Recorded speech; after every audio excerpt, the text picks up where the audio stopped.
Rewind-A-Dynamite from the post wrestling site. AEW, lighting up the fuse. Sit back and enjoy the bubbly as we hear from John and Wai Ting. Where we're going, we don't need roads, and if the buck stops here, this thing might blow. Everything you hear are opinions of the show, and if you don't like it, go to the forums and let them know. Wai, how are we doing? I'm doing okay. How's my voice holding up? It's doing fine. Like you sound like you're a little you're battling through it, but it's okay. You're adding some gravitas to your voice. Apologies, free feeders. Welcome everybody. But yeah, I came down with something like literally as I was watching Dynamite and Collision. So bear with us. I'll do my best. Well, don't worry, because you've got your security blanket here. So in case any of your public speaking is not up to par, yes, I've got you covered on today's show, because the wellness policy dropped on Tuesday. This was a straight listen through for me. No breaks. Oh, I would hope that you might find something out of this concern, like, because this, concerns your profession as much as it does mine, because we, of course, are in the same profession. But yes, every month I learn like multiple things about all three of you. Yeah, it is certainly the show where, like, like this and talk are probably the shows where I'm the most vulnerable on one of these podcasts, and you know what, like, it's fun. It's ultimately fun for me to talk. So yesterday we spoke about the art of, I guess, speaking in a public space, meaning via podcasting or just even in front of an audience. Neil spoke a bit about his experiences speaking at press conferences, asking Tony Khan questions in the times that he's got to do that. So a lot of great discussion just between the three of us, and some good, interesting conversation with some callers as well. And the moral of the story is always have faith in John Pollock, because he might trick you into a career. He might trick me into a 15+ year livelihood. Mm-hmm. Well, definitely check out that. Always a must listen, the wellness policy. Today, we put up Pollock and Thurston. That is up, going through a lot of different subjects, from Tony Khan's interview with Ariel Helwani, TKO's big weekend at Madison Square Garden, and a bunch of lawsuit updates. We went through the Observer Hall of Fame class and TNA's terrible week of PR. All covered on today's Pollock and Thurston. And on Thursday, we are going to be dropping Rewind-A-Wai, as we are covering Transformers. The movie. Movie. Let's clarify that. Yes, this is, and let's clarify, this is the 1986 animated movie, The Transformers, okay? Which is essentially the season, I believe there's season 1, season 2, and then this is essentially like the gap between season 2 and season 3. It's the big climactic, nostalgia-filled, perhaps film of many of your childhoods that might be listening to this in our target audience, and for many also the source of maybe your first heartbreaks while watching a film, as the entire toy line dies so Hasbro can sell new toys for you in the next year. Yeah. Optimus Prime took his ball and went home. We'll talk all about... He took the ball literally out of his heart. That's to right. Give to Ultra Magnus. That's right. The Matrix was handed down. I cannot wait for this. This is like this is one of the most anticipated reviews we've ever had, John. I can tell. I'm dreading it. Mostly because people are interested in hearing John Pollock's reaction to the Transformers. Well, that's the part I'm dreading, because if you are looking forward to that, I feel I am not going to be able to deliver this. Wai told me not to read anything more about this movie, and I have kept that promise. That's the reaction I think people want. Somebody completely who's not watched the second of Transformers other than this.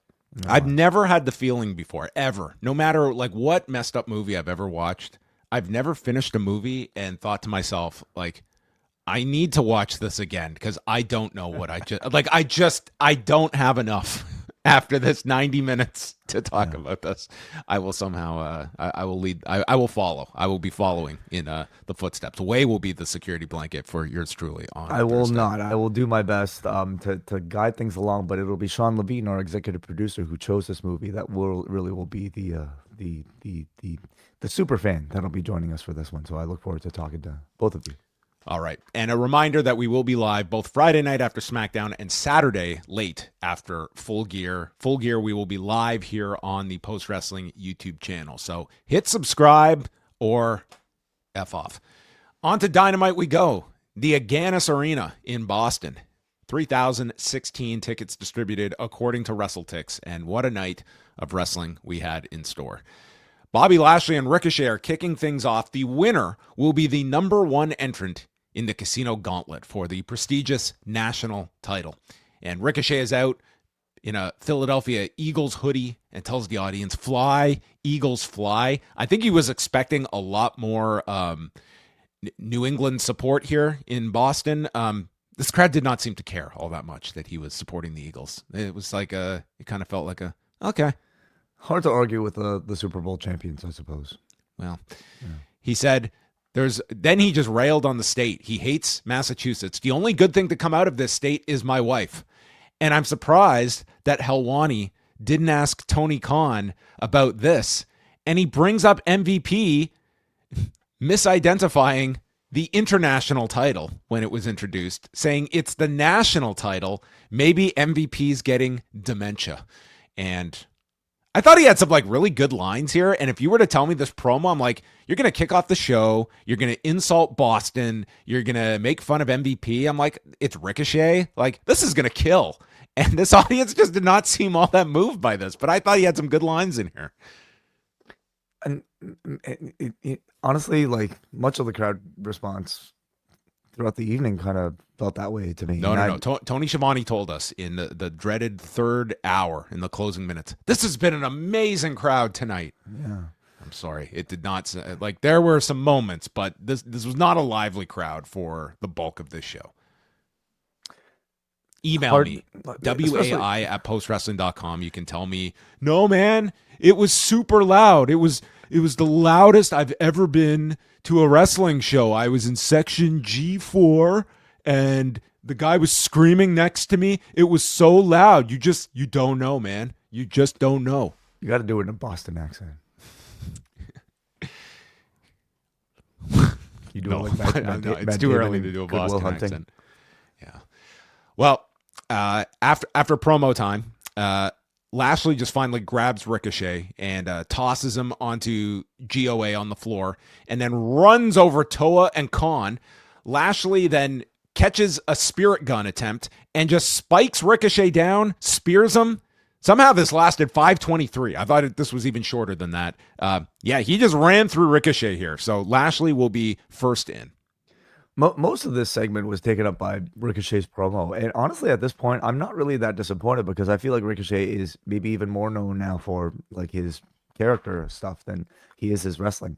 I think in the case of a Bobby Lashley, you don't need to prolong this to go 50-50. Like it should be a squash match. And he greatly benefits from it. Ricochet, I don't think suffers from it much at all because he can always talk his way up. I think there's a decent shot Ricochet's winning this belt on Saturday. Yeah. Gets his comeuppance afterwards. Yeah, it is possible. Yeah, the gimmick he was trying to work to like doing this promo style felt like he was like doing several like false stops, like false finishes where like he would trail off in his speech. You think he's done. He's about to hand off the microphone, then I'll say, actually, like Matt, more to add. I thought that was kind of funny, and you didn't necessarily see the result of it in front of this crowd, but I hope he kind of continues to develop this. A great public speaker is what you're saying of Ricochet. Yes, Who would have thought all those years ago? He's found his voice.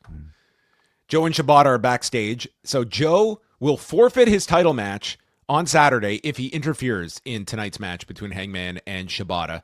Paige is guilty of crimes and transgressions against the Ops. Shibata will exact revenge for Hobbs, and then Joe collects in full this weekend. Yeah. This man, when this guy is done wrestling, he will have a lifetime of managerial work ahead of him. If he wanted to, yeah, certainly. I mean, having some mojo Talk for You certainly beats having a cell phone reading some sort of voice translation app. So yeah, it's a more serious turn for Shibata. Obviously, he's lost his phone, and instead he's got Samoa Joe. Looks like Joe's like holding his imaginary phone. Could be, yes. The Young Bucks are watching highlights of their match with FTR from Full Gear 5 years ago. And Renee asks if they're joining the Don Callis family. Callis cuts in, calls it gotcha journalism, and they will give the Rubes an answer after the Bucks team with Josh Alexander, which is next because they're taking on Scorpio Sky and Top Flight. And it is brought up that it was 5 years ago this week that Top Flight made their debut in AEW facing the Young Bucks in Jacksonville. So they triple team. And I would argue that they have less credibility now than they did when they debuted. Well, it's medium flight these days. Yeah. Scorpio Sky has not been on Dynamite since July of 2022.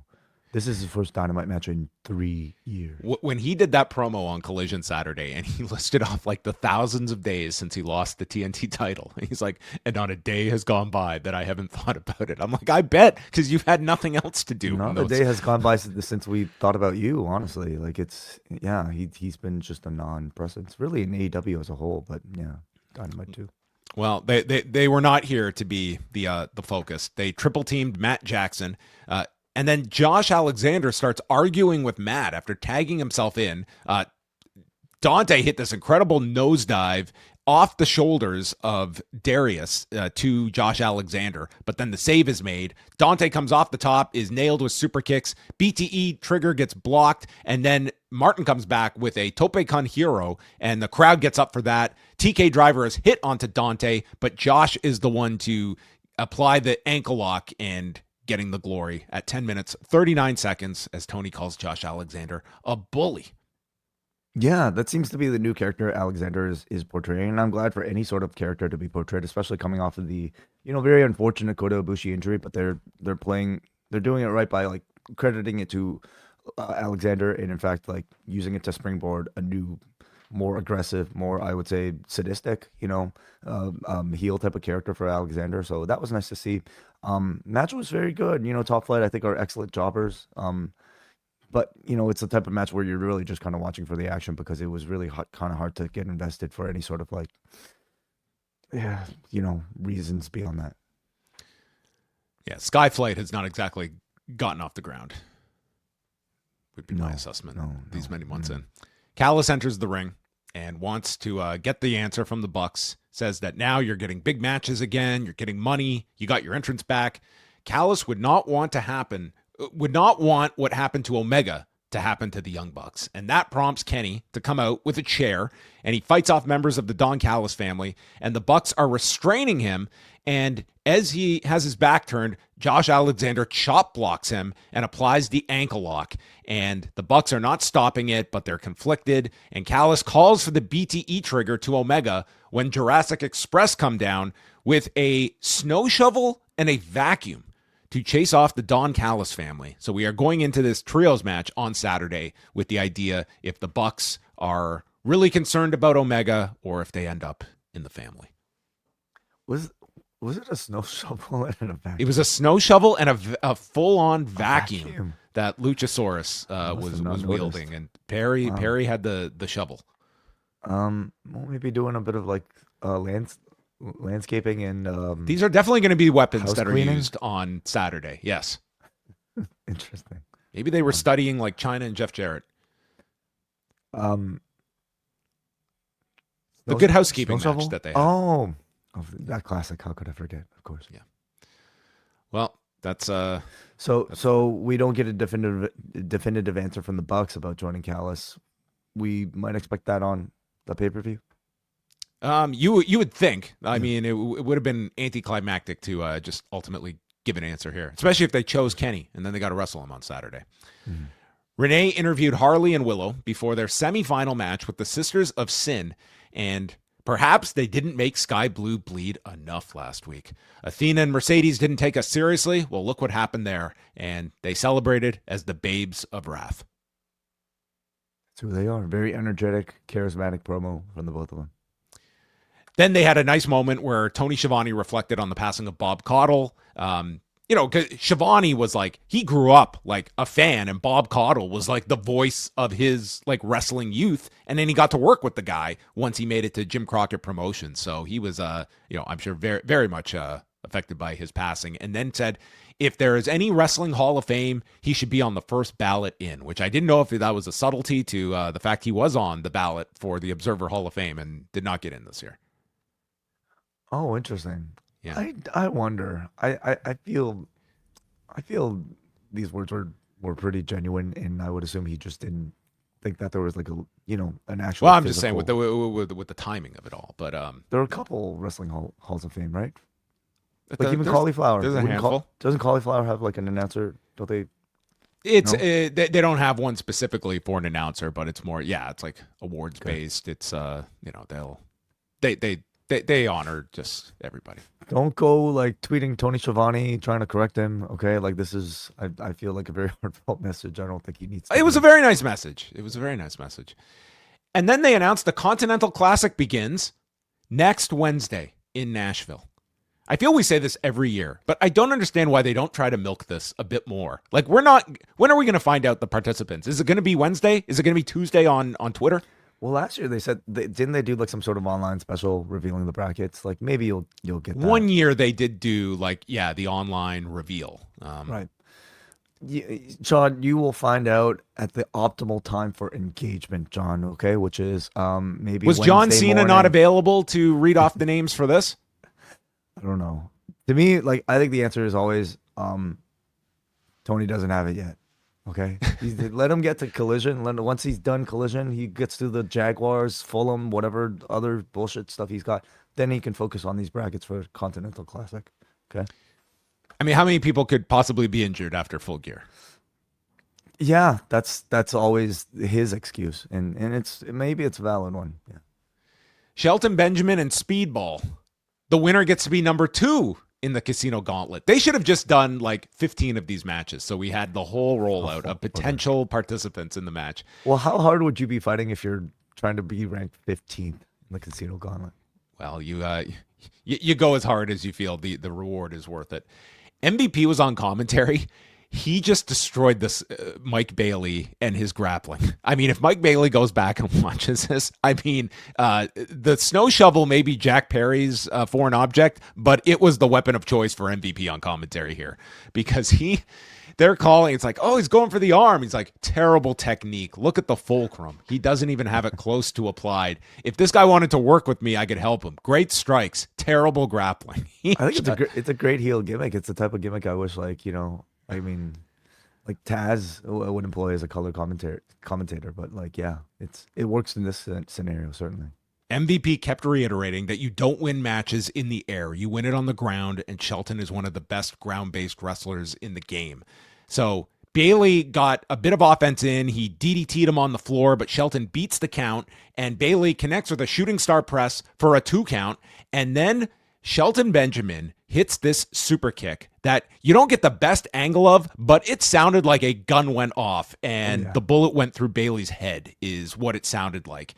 And Shelton goes for the cover. It's 1, 2, and there is no kick out. So everyone looks confused. MVP gets off commentary. He gets into the ring, and then Shelton just continues with a German step-up knee and then super kicks him a second time. And this time, that's the finish in 12 minutes and 7 seconds. A very messed up finish down the stretch here. People were worried if Bailey got rocked or if just the super kick was supposed to be the finish. I didn't know what was going on here. My suspicion is that because the super kick sounded so good, could it be that like Speedball decided to just call an audible and say like that was it? The finish is not going to be better than that super kick. So I'm just going to lay down for this. You count the 3. Paul Turner didn't. Or maybe didn't get the memo in the short amount of time. I don't know. But no matter what, nobody had poker faces after this either. Oh. Everyone looked upset and annoyed. It sucks because the match was great. This match was awesome. Like despite what MVP said, I thought like Speedball's like ground stuff, submission stuff looked great. And who would, of course, like it should come to no surprise that man has great high flying, great striking, and of course even a pretty good ground game as well. He was spectacular in this match. and Shelton again looked like a monster.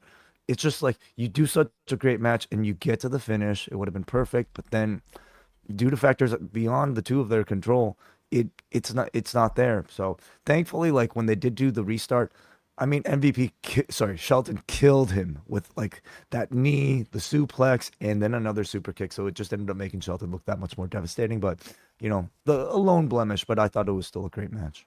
I don't even know if it was brought up, but like the whole thing of these matches is that Lashley and Shelton have to start the match together now. They show the graphic here, so yeah, that is the interesting predicament. So we'll see what they do.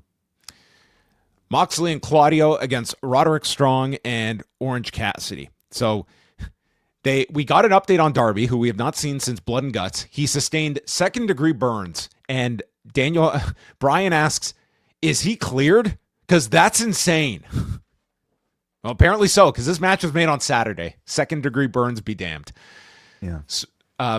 Garcia gets involved, knocking Cassidy off the turnbuckle. So Moxley is beating on him. They're really emphasizing the losing streak of John Moxley and crediting it all back to All in Texas and the loss to Moxley.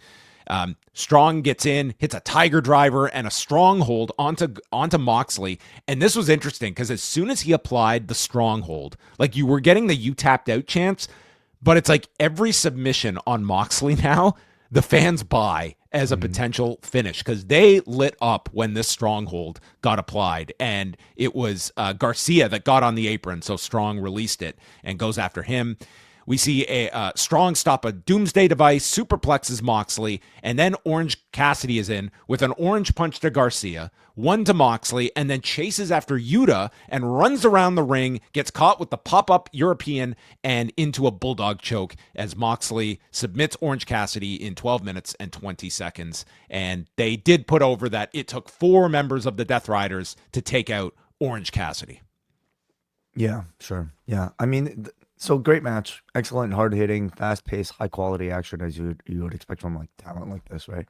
So I found the booking somewhat interesting because like I don't know if it was just me, but I certainly expected like this could have been the day where the Death Riders would have kicked John Moxley out of the group. I mean, how much of a bigger failure does a leader have to suffer than to cause, the team to lose in Blood and Guts?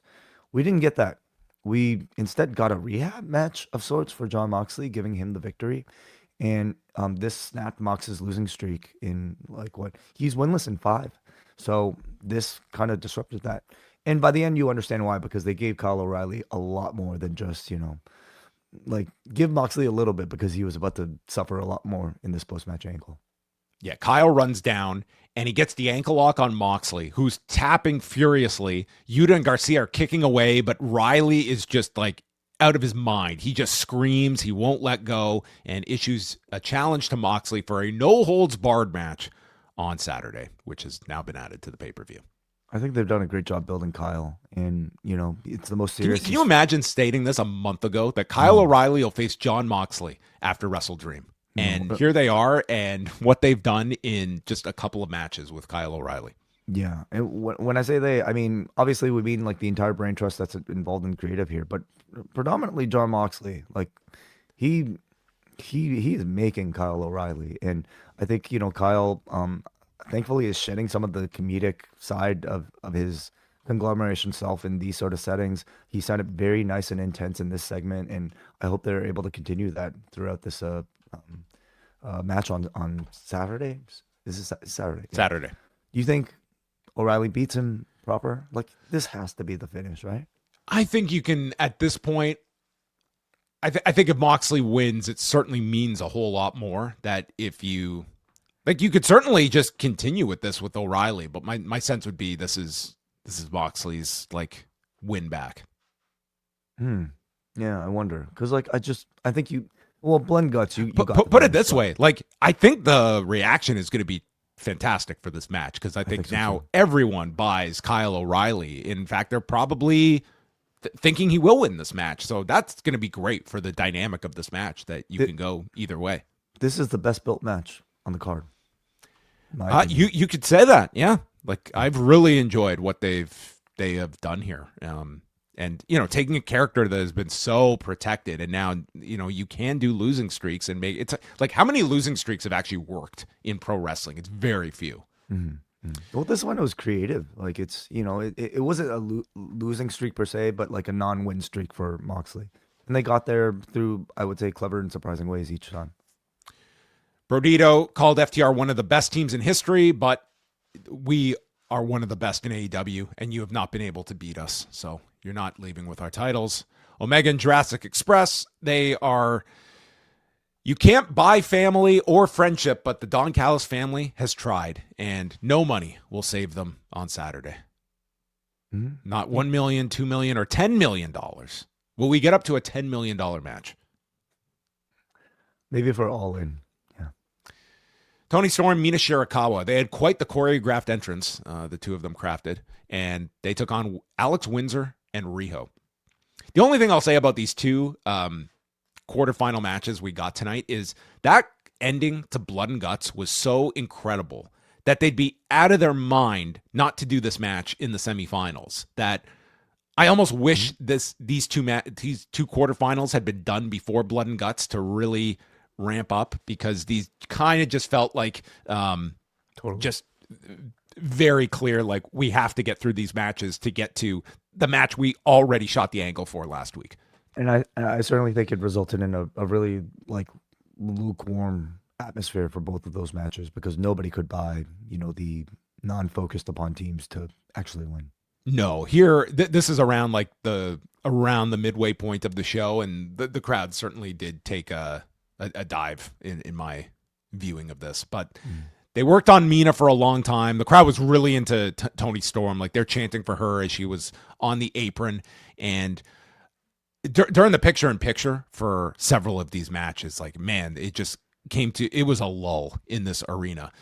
There's a cannonball by Windsor off the apron, and then Mina applies a figure four. It's reversed by Riho, but then Storm comes in, turning it back around, and Storm eventually comes in, hits a release German. They hit dual hip attacks and a Storm Zero as Tony pins Alex Windsor in 12 minutes and 53 seconds.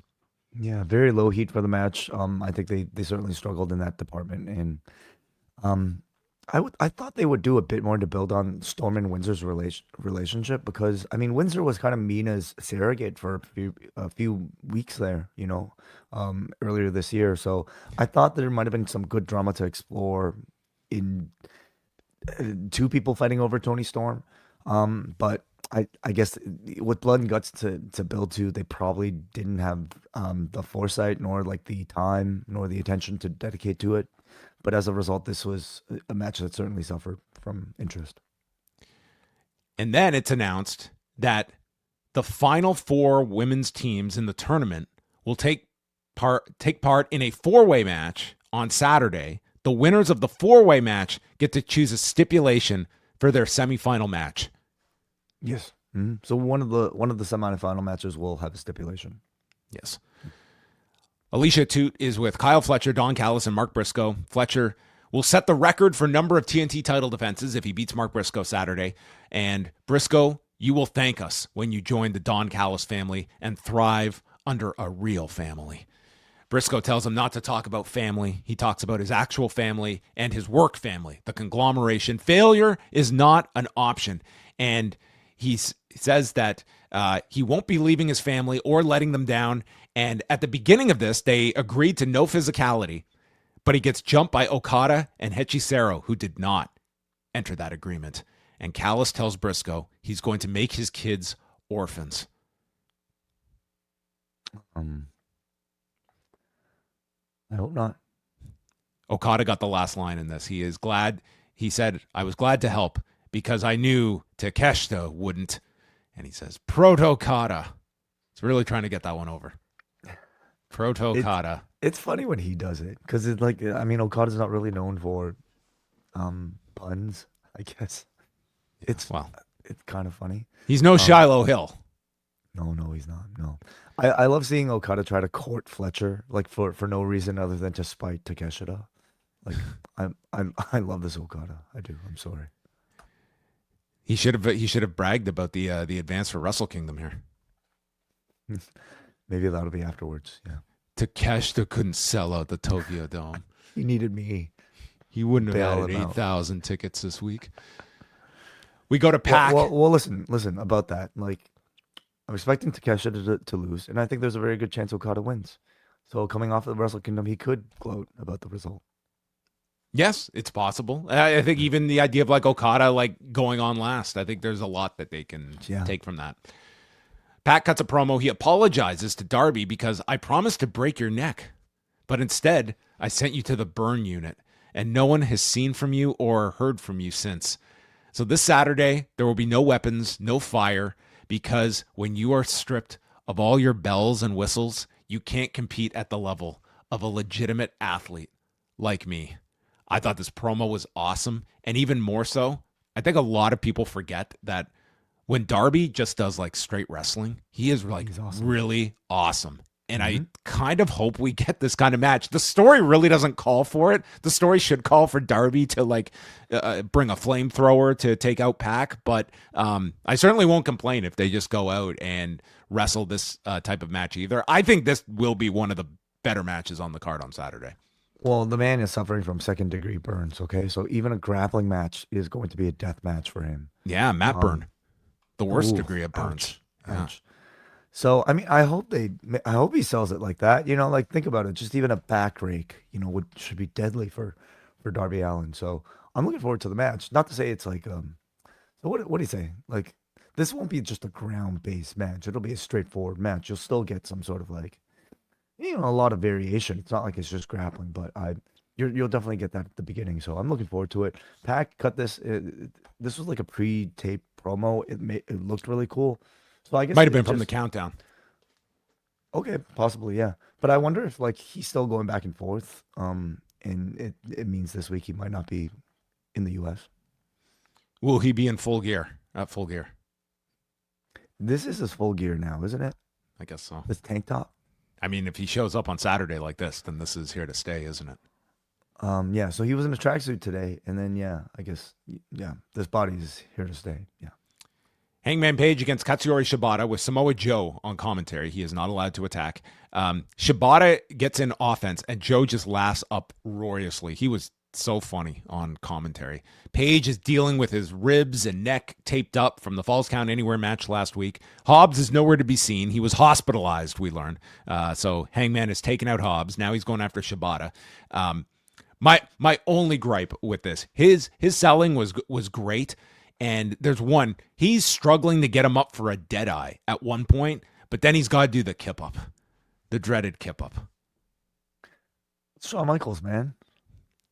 Come on. Maybe he saw Sol Ruka do the one-legged kip up on Tuesday and was like, I can't. All I've got are broken ribs here. I got to do my kip up. If you had the athleticism to do a kip up, wouldn't you want to do one in every match? Do I have a broken rib? That'd be like, F this. These fans aren't worth it. It just looks hurt me more than them. So he blocks a PK, sets up in the corner, and Shibata lines him up like for a Shattered Dreams and kicks him in the inside of the thigh. This got such a reaction from people. The announcers were just disgusted at this guy and just his heel tactics here, but he's explaining, I didn't hit him in the balls. So then the very next move, the ref's back is turned and he kicks him right in the balls. Mm-hmm. Goes to an armbar, makes the rope, and then Page is put in the ankle lock and his boot comes off. And maybe this was a show that I guess with Eddie's passing, we got multiple Eddie subtle tributes on this show. I'm telling you, the most overexposed wrestler of 2025, Eddie Guerrero. He was all over this. Yes, it was Eddie Guerrero Day, by the way. So yeah, maybe a day after. Day after, yes, in El Paso. So the boot comes off. He clotheslines Shibata, puts the boot back on, hits the buckshot to win in 10:48, and then afterwards winds up and Rochambeaus this guy right in the testicles so badly that he is sent to a dick surgeon. So the low blow, at least for us on Triller, came right in the transition between Dynamite and Collision. So it went dip to black before it faded back up. Did it for you? Okay, yeah, because I missed it, and because it was only when he said dick surgeon that I was like I didn't even see this, but they showed the replay of it. So you saw the replay. Right. They did show a replay. Literally, as he's winding up and about to make contact with the balls, we dipped to black. That was kind of funny. So you missed the Collision. I did. Every transition between Dynamite and Collision should take place with the kick to the balls. I think that's the new, like, instead of a wipe. Crossover. Yeah. Yeah. So Paige tells Joe, he makes a poncho reference. I don't know how many people did that land with in Boston, but hey, it's what this man's going to be remembered for. The ROH title run, the poncho, and Great Balls of Fire with Brock Lesnar. I thought Poncho got a pretty good reaction tonight. Like, they were reacting to something. We all remember this great visual. Samoa Joe, unfortunately, will be remembered. Poncho. He'll be remembered for the face tattoo from TNA, and he'll be remembered for the poncho. Oh, man. So he says, Hobbs is in the hospital. Shibata needs a dick surgeon, and now it's only you. And remember what I did the last time I was in a cage with another man, and I'll do it if I have to. I swear to God. Hypodermic needle. Mm-hmm. Ooh. We'll get a tease, maybe, at least. I think we at least have to tease needle use. Mm-hmm. Unless they hear from one very powerful group. Mothers. Yes. We'll see. Backstage to FTR and Big Stoke. FTR formed 11 years ago, and 9 years ago, they had a classic match. But they can't say DIY, and they won't say WWE, and they won't say NXT, but you just go online and find it out. I guess we're all just supposed to know that. I'm sure a lot of people did. Yeah. I guess. I didn't know really what this had to do with the promo. I feel like weren't we there?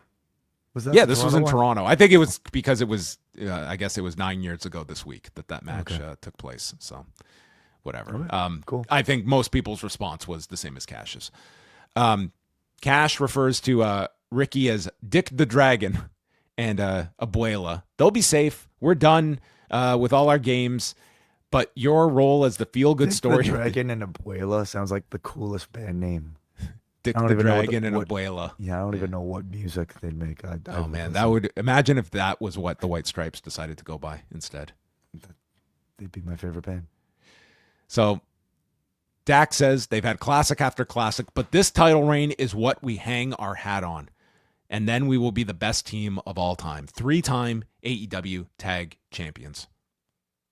It's kind of like you just say something and then it must be. Like, I don't know what this title reign means above any of their other title reigns, but... How many 3-time tag team champions are there in AEW? Like, would this be significant for that reason? Are the Bucks 3-time champions? I feel they have to be at least 3. Brian, get on this. Yeah, do your job, Brian. Come on, Brian. The hell? 3 reigns. Yeah. Bucks. So they'd tie the Bucks? I guess so, yeah.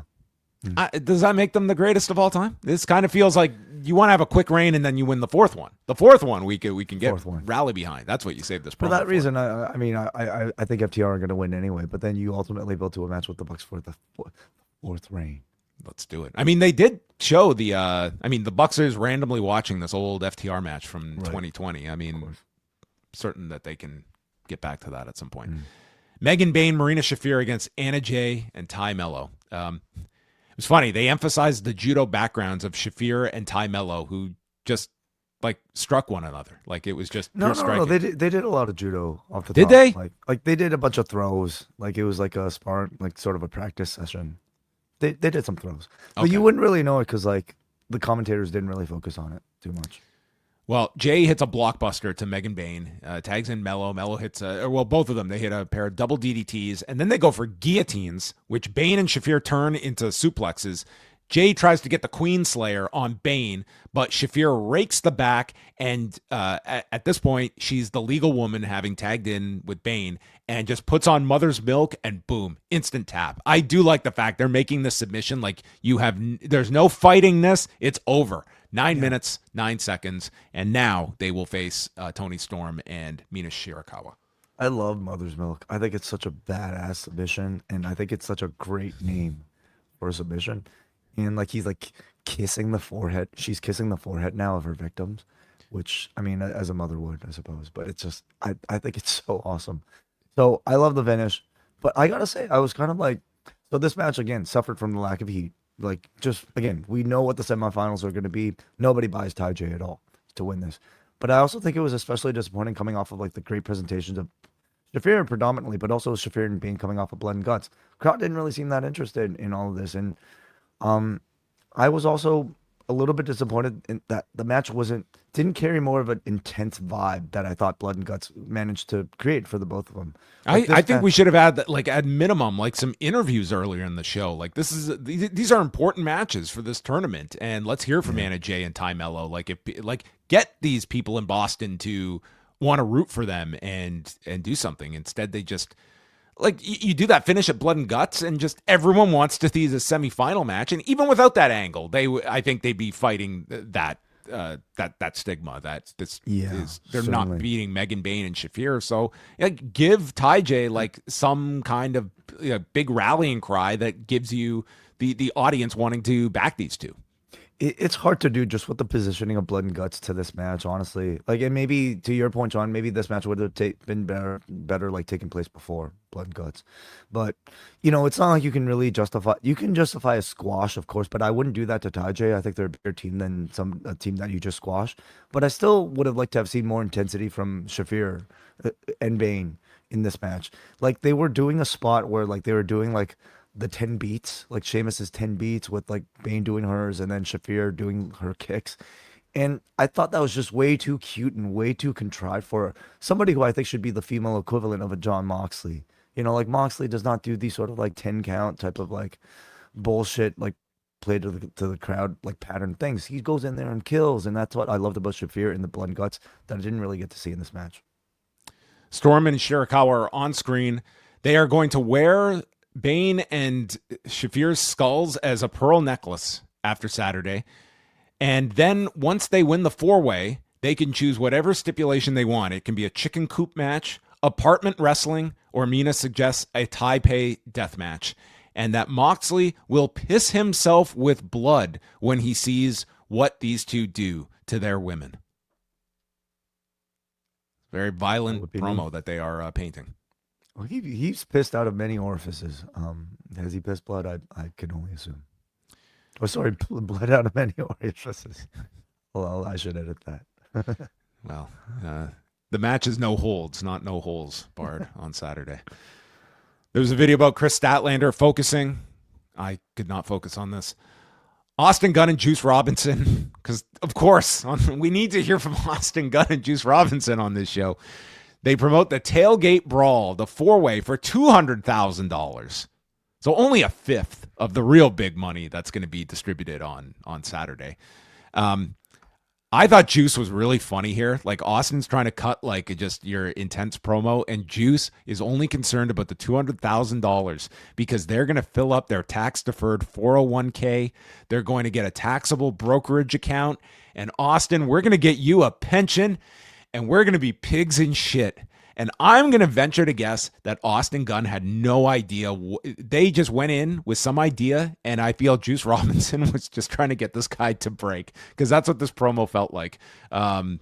It was fun, and I'm all for wrestlers thinking about pension plans, because God knows your promoters are not. I think all wrestlers, absolutely all independent contractors, should be taking some sort of financial course, or maybe listening to Juice Robinson. Maybe this is a future gimmick for him. Yeah, he's after the juice. Kazuchika Okada and Mascara Dorada, double Jeopardy match. At this point, like I've hit my wall. Like I'm good for wrestling for like the rest of the week. At this point, yeah, they know I don't disagree, and I think a lot of that is because the crowd felt that way too. It's a weeknight. They gotta get back. They gotta parking ain't cheap in Boston. They note the fact that Okada's debut in August of 2004 on a Toriumon Mexico card was against Negro Navarro, and Danielson pipes in, "I was on that show." And I looked this up. Yeah, American Dragon. He was teaming with Ultimo Guerrero and Rey Bucanero on the same show. And Okada was in the second match of the night. Do you know who was in the first match of the night? This has to be interesting. So it wasn't Ultimo? Nope. I don't know, dude. A young Santos Escobar. Oh, okay. Yes. Wow, fascinating. Dorada, unfortunately, has this slip coming off the top turnbuckle where he's going for a DDT onto the edge of the apron, and he was not going to let this slip get in the way of completing this DDT. It was rough, and I think it shook him for like the next couple of minutes because they just had some timing that was off after this, and I think Dorada, it took him a couple of minutes to get his rhythm back, but eventually he he misses a 450 splash, allowing Okada to climb to the top, and he hits his elbow drop. And Danielson points out, that's how he broke my arm. And Callis just instantly, that was tremendous. Yeah, they're very funny. Okada hits his drop kick, goes for the Rainmaker, but Dorada turns into a sunset roll up and then hits the 450 for a 2 count. And then Dorada goes for a super Frankensteiner off the top turnbuckle. And Okada turns it into a power bomb, and I thought he murdered Dorada. No, me too. Holy Christ. This was the nastiest landing. He ends up falling headfirst towards the floor from the top, landing on his shoulder, thankfully, but it was incredibly crazy. I wonder like what they're going for. Like he must have been going for a top rope power bomb, but it looked awful. It looked so rough. But then it really made this near fall because Dorada almost instantly catches him with this small package. And man, did this crowd just explode for this near fall. Because I think they thought they like watched this guy just perish in front of them. And then he gets this near fall. Brian, it's very obvious when Danielson is very concerned. Like it just like you can just hear in his voice the concern. And he's just watching this near fall. All these people are cheering at the near fall. And Brian just yells, I think he's hurt. And Okada hits a drop kick, lifts him up, hits a raging fire, and then hits the Rainmaker to win in 12 minutes and 10 seconds. I thought it was a really clever sequence for Okada to end, but I was so worried about this guy, and I didn't know if he needed to be taking a fucking raging fire here on top of it. Hopefully he was fine after this, but he is, as we'll get to, is going to be wrestling on Saturday. Yeah.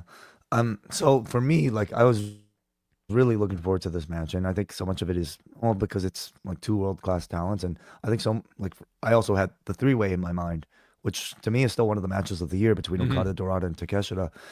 And if that was my comparison point, I mean, this was like many notches below, unfortunately. It just, number one, it didn't have the atmosphere in the evening. By this point in the show, this crowd didn't necessarily have the energy to, I think, treat this like it was a big deal. And the match didn't really deliver, like it unfortunately stood out for its sloppiness, especially in comparison to that prior match. And, Dorada's moves are very ambitious. That's why he's so incredible.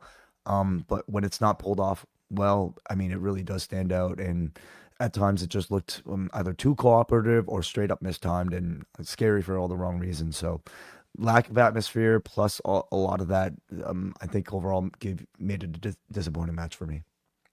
So this was a double jeopardy match, and that means with Okada winning, that members of the Don Callis family get a shot at Dorada's CMLL World Trios titles, and Callis announces that they will challenge the Sky Team of Dorada, Mystico, and Neon this Saturday on the Tailgate Brawl against Okada, Hechicero, and Konosuke Takeshita, which is just a ridiculous amount of talent that you were putting on this pre-show.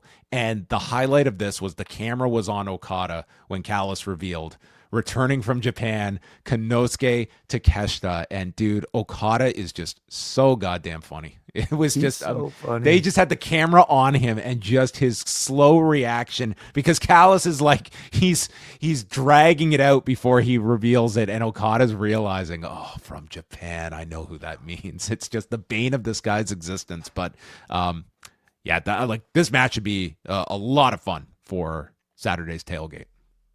Yeah, I really don't care what people say, like who might be missing New Japan Okada. I love this Okada. Like, I think that he's got such an interesting, funny sense of humor that just gets to showcase itself in these little moments through this feud with Takeshita especially, and I wouldn't trade that for anything. So, yeah, this tailgate brawl, I mean, yeah, this card is AEW cards are always stacked. So, yeah, we'll go through. We'll read the updated lineup at the end here. Renee interviewed Julia Hart and Sky Blue. They did their promo style, just going back and forth, listing off the sins of the others. And then Tekla comes in, warning them of the twisted shit they are going to do at Full Gear in this 4-way match. I think these two are winning this 4-way because I think that their match in the semifinals with Harley Cameron and Willow needs the stipulation, and it gives you the chance for the 4 of them to have another like bloodbath, because I don't think the other semifinal needs a stipulation, whereas they do. So I feel Julia Hart and Sky Blue win this one and then announce some crazy hardcore style match. That makes sense. Mm-hmm. And then we arrive at the main event, Red Velvet and Mercedes Moné to unify the ROH Women's Television Championship. Chris Statlander is on commentary, and Moné holds up her belts in front of Statlander, and Velvet gets thrown into Statlander. Aubrey's back is turned, and Red Velvet hands over the belt to Mercedes and does the Eddie spot. So I get the significance because Moné, Eddie, right? Yeah. The crowd did not want to cheer this, though.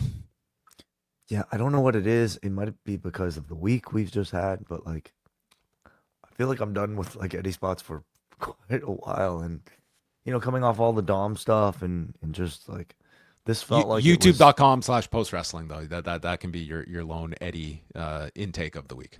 Thank you. Yes, of course. But like, I feel like they should have had the sense to recognize like we're a week removed from like the death date. Okay, not to say like you need a specific time to like pay homage to Eddie Guerrero, but I just feel like it's an overdone thing, and I mean I didn't really.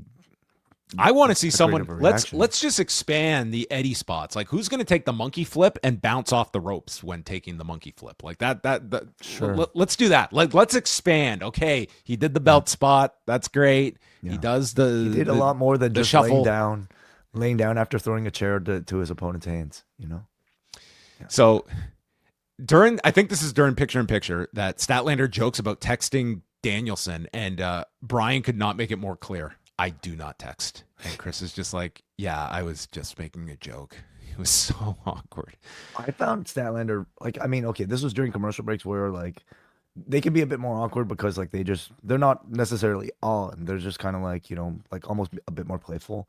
But I overall felt Statlander, like, to be pretty unimpressive on commentary. Unimpressive? Unimpressive. Me. Did you feel different?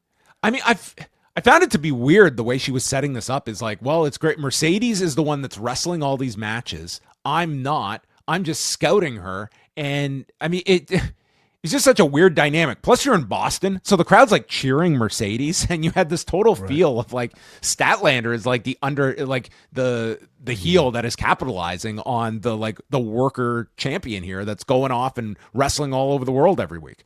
So it was just kind of weird. And that's the story that Statlander painted on commentary. The problem is Moné's the bigger star, and you can understand why they want to feature Moné on a show like this. I don't think it was a negative at all. No, it was the right thing to do. Statlander also needs these like big showcases the way Paige is getting these big showcases every single week as champion. The crowd starts chanting 14 belts, and then Moné gets the statement maker, kicks off the rope, it's broken. Velvet then gets an octopus applied, and that's turned into a lung blower. Mercedes tries for another one, and it's countered, and then she finally hits one off of the turnbuckle. Looked really spectacular, and wins in 12 minutes and 26 seconds. We also failed to mention this was Red Velvet's first match back from her injury back in the summer that she sustained, and this is like a pretty high-profile match to be thrown into in your first match back. And overall, like I thought that man, they really got this crowd by the end of what had been a really long show. They had seen a lot of wrestling, and I thought this was one of Red Velvet's better performances overall. But Mercedes gets the win and was, in fact, holding up both belts of the. I think this interim belt's sticking around. That's my thought. Oh, man. Still, though, she can't be considered, 14? Yeah, you can't be both. You can't count as two separate ones, but, I mean, this feels more like Sid doing the undefeated streak in WCW. So I'm with you. Like, I think this was a crazy scenario for somebody to come back from injury to, like, 5 months out, and your first match is against Mercedes Moné, arguably the most famous person you've ever wrestled in a one-on-one match in her hometown at the end of a 3-hour Dynamite, having to bring up a crowd that wasn't necessarily so hot in prior matches. So as a result, like all that considered, I thought Velvet did a pretty good job here. I think she showed her improvement since the time she's been on Dynamite regularly during her time in ROH. And she had that spectacular, wheelbarrow flip out of the corner that got a big near fall. Like she certainly I really thought this was a really strong performance from her. And unfortunately, this is like a match where she's going to be a background player to Statlander and Monet. But I do hope there's a role for her consistently on AEW proper. So Monet stands on the desk and just tosses the belts at Statlander and then hits a Meteora and puts Statlander in the statement maker. And then as Mercedes is celebrating and we're going off the air, did you catch this? Statlander is carrying Red Velvet to the back. I don't know what was up with that.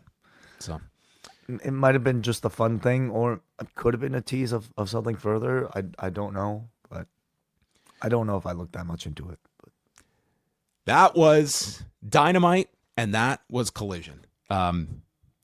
It was a long show. That's what I'm going to say. I had positives to say about this show overall, but the 3 hours, this was one of those 3-hour shows. I certainly felt the third hour. So last week was a 2.5 hour show, 2.5 hour plus, right? 2 hours 45 or something like that. That one, I had no problems. Because that had the content to justify the duration.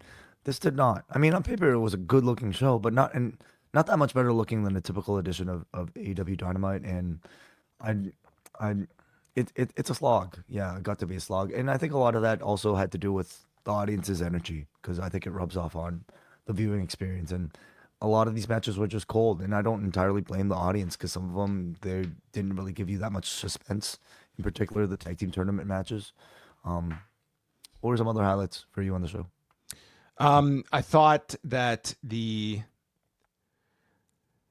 Kenny Omega return, I was like, they didn't really make it like by the end of the show, it didn't feel like this big return or anything like that. I would say the high points of the show, I really liked the women's main event, because I thought that there was a lot going against them, and I thought overall they came through in that match. The Hangman Shibata stuff, that was pretty good. The promo afterwards, setting up the Joe match. How would you feel Hangman and Joe has been built up for this rematch? I think for a rematch, pretty good, and mostly with Samoa Joe doing the heavy lifting, feeling like a refreshed and different version of himself. The fact that it's going to be a stipulation attached to it, like, heightens my interest. So despite the fact that Joe lost, I'm still interested in the sequel. So I think, shall we go through the updated card for Full Gear? Yeah, I'll go over the lineup here. So we have Hangman Page and Joe in the steel cage match for the AEW title. We assume that is closing the show this month.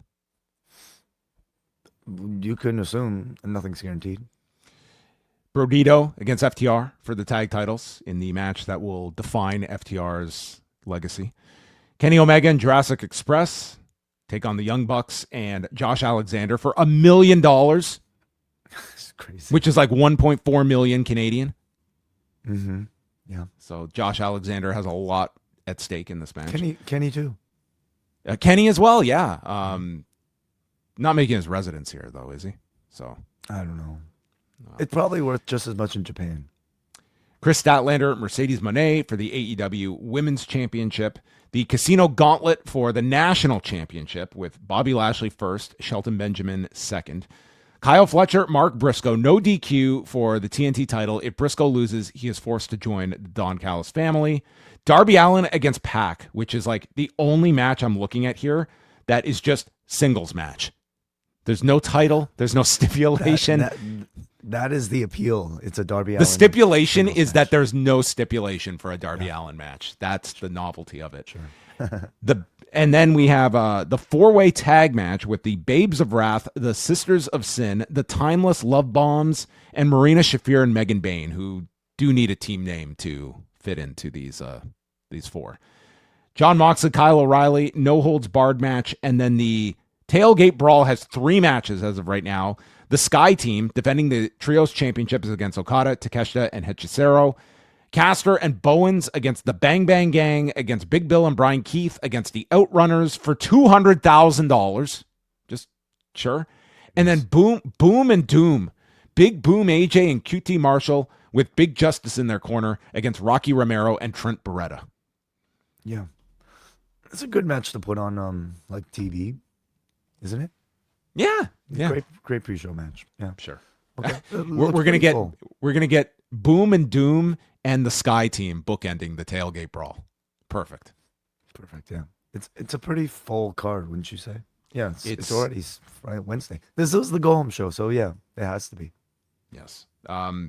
Any you think Moxley and O'Reilly was the best promoted match of this? 100%. I mean, I think the John Moxley O'Reilly story has been the best one in the company following the last pay-per-view, and yeah, I think they've done a really good job with that. I also think it's been simple but effective with Brodito and FTR. Like, I'm really looking forward to that match, and I think it's just been simple heat angles for FTR. They've done a pretty good job with Hangman and Joe. Like, I wouldn't say it's it's I do feel like this pay-per-view I feel is going to be under what All Out and Wrestle Dream would have done.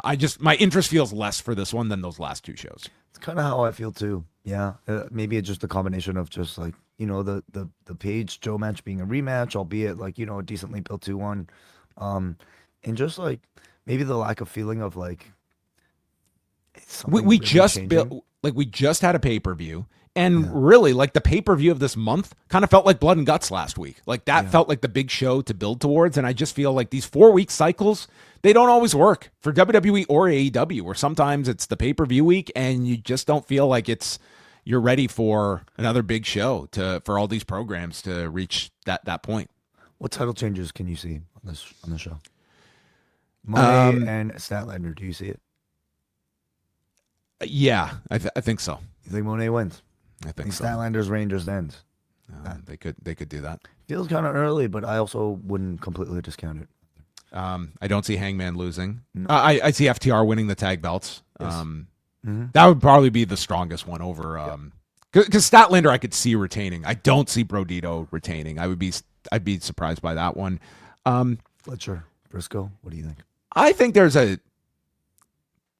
Yeah, you could do the happy ending with Mark Briscoe, but they rarely do the happy ending, especially if his family's there. If his family's there, he's definitely losing. And how many times can Mark Briscoe lose, though? Yeah.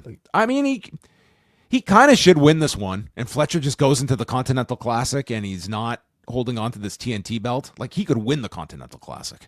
Yeah. Yeah, maybe it's time to move Kyle Fletcher on to, like, something even bigger. Like, he is above this TNT title. If anything, this year has proven like totally. He has outgrown. He's really solidified this TNT, and he's only had it a few months. But I mean, and he's one away from being the winningest TNT champion. So yeah, I almost think it's which is kind of good heat if he ends up choking on the last one. I could see this one when Briscoe finally gets his big title. I'm picking Briscoe too. Yeah, and I think those are the only title matches on the show. The CMLL trios belts. I think Hechisero's there to lose. Hechicero, yeah, I think so too. Although, wouldn't be funny to see. Yeah, sure. All right, okay, that was Full Gear. Wai, I'm gonna read our one piece of feedback here. Let's not. Let's go. Cut up the show. I want Wai to go get some rest and relaxation. So I'm gonna. Apologies, everybody. Hopefully, this was listenable. No, he's got to be ready for Transformers. So Brian from New Jersey writes, okay, so my assignment as Shelton Mysterio in the chat found first, the Young Bucks held the tag titles 3 times before FTR could. I'll keep this short since Wai's under the weather. I enjoyed this latest massive go-home show, as shaggy as it was at times. Shaggy. My favorite match was Hangman and Shibata, which included a callback to Guerrero and Angle at WrestleMania 20. Hangman kicking Shibata in the dick was obscured by the Collision tradition in the U.S. as well. Also, this may have been the case for longer, but I paid more attention this week, and during both NXT and Dynamite, there was not an ICE recruitment ad in sight. But fear not, folks. UFC made up for it this past weekend, as during the pay-per-view, they had an ICE recruitment ad. Shocking, I know. Okay. The night that AEW announced the national title, I saw the NWA national champion Mike Mondo respond to it with basically a wrestling promo tweet, and it was clean and professional. Since Mondo has his national title and is a New York native, what are the chances he's in the Casino Gauntlet on Saturday? That would actually be amazing if Mike Mondo got to come out. Man, him and Bobby Lashley, an OVW reunion, along with Shelton. Could have all OVW alumni in this. How old is Mike Mondo now? Mondo? Who am I thinking about? I don't think he's quite 50. Mid-40s. 42. Wow, okay. This guy from the Spirit Squad. He was super young when he was in the Spirit Squad, so. Oh, amazing. Wow. Yeah, he's pretty jacked up, isn't he? He looks pretty big. Yeah. I don't know if the chances are that great because I don't think he's that recognizable. I don't know what kind of a response Mike Mondo would get, to be And what would the perfectly idea honest. be to unify the national titles? I'd only want Mike Mondo if it's so Bobby Lashley could spear him and just eliminate him very quickly. Right. It would be an olive branch type of maneuver. Huge now, this guy. Wow. Yeah, he's a big dude. All right, everybody. There you go. Keep weighing your thoughts. He will be back hopefully on Thursday to chat Transformers. And then we've got SmackDown Friday night and Full Gear Saturday. So we thank all of you for staying up with us, checking out Rewind-A-Dynamite. You can catch all of the news up at postwrestling.com. And again, we're dropping audio updates every single day for Double Double and Espresso members. Myself, Jack Wannon. We'll get Neil Flanagan in on the fun as well. And plenty to come on Post Wrestling. So we'll be chatting with you several more times this week. Good night.